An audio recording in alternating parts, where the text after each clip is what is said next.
بسم اللہ الرحمن الرحیم۔ السلام علیکم۔ جماعت ششم میں آپ سب کو خوش آمدید۔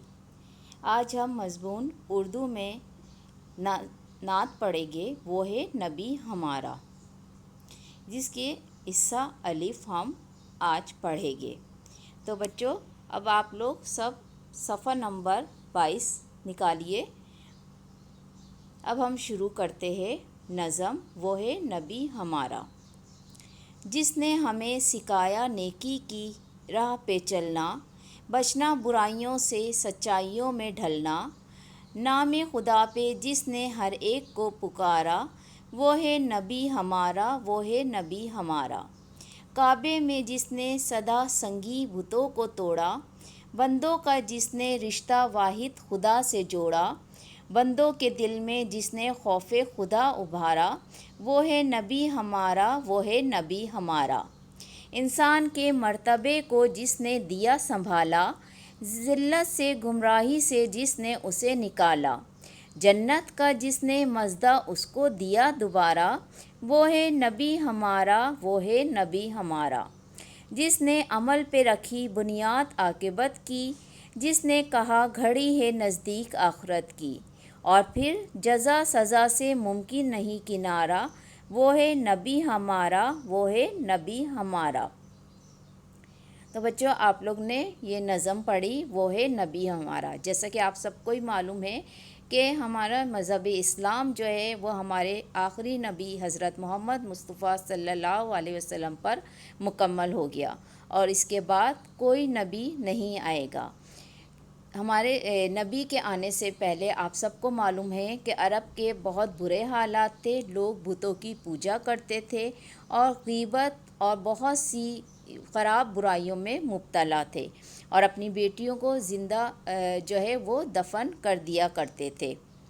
تو جب ہمارے نبی آئے تو انہوں نے ہم سب کو جو ہے لوگوں کو برائیوں سے نکالا اور سچائی کا راستہ دکھایا، اور ایک اللہ کی عبادت کرنے کا سبق دیا۔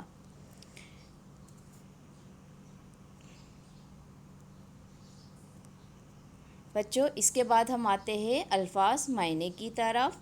الفاظ معنی: ڈھلنا، مائل ہونا، سنگی بتوں، پتھر کے بت، خوف خدا، خدا کا ڈر، ابھارا، سہارا دینا، گمراہی، سرکشی، بے دینی، مژدہ، خوشخبری، عاقبت، انجام آخرت۔ سوال نمبر 2، سوالات کے جوابات تحریر کیجیے۔ سوال نمبر 1، کچھ ان برائیوں کے بارے میں بتائیے جن سے اسلام ہمیں بچاتا ہے، مثلاً غیبت کرنا، اس کے لیے کیا حکم ہے؟ جواب: اسلام ہمیں ہر برائی سے بچاتا ہے، مثلاً جھوٹ بولنا، چوری کرنا، بہتان لگانا، غیبت کرنا اور تہمت لگانا وغیرہ۔ اسی طرح غیبت بھی ایک بہت بڑی برائی ہے۔ ایک شخص جب کسی شخص کی برائی کرتا ہے اور وہ شخص سامنے موجود نہیں ہوتا، اس کے پیٹھ پیچھے جو بات کی جاتی ہے وہ غیبت کہلاتی ہے۔ غیبت کی ہمارے مذہب میں سخت ممانعت کی گئی ہے۔